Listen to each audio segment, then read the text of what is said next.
اشتريت شال أحمر لحبيبتي، إن شاء الله يعجبها. للأسف هذا هو حال بعض المرتبطين، هداهم الله. ترند منتشر في الآونة الأخيرة لأنمي ياباني: إذا لم يشتري لك شال أحمر فإنه لا يحبك.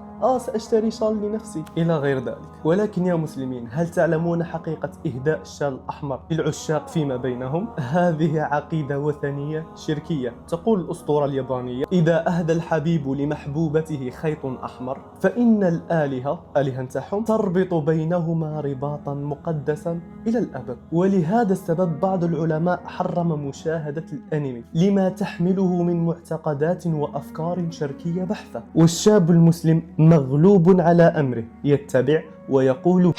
إذا قلت لي نحن لا نعتقد هذا الأمر، أجيبك بمثال: هل معقول ترتدي الصليب لأنه زينة فقط؟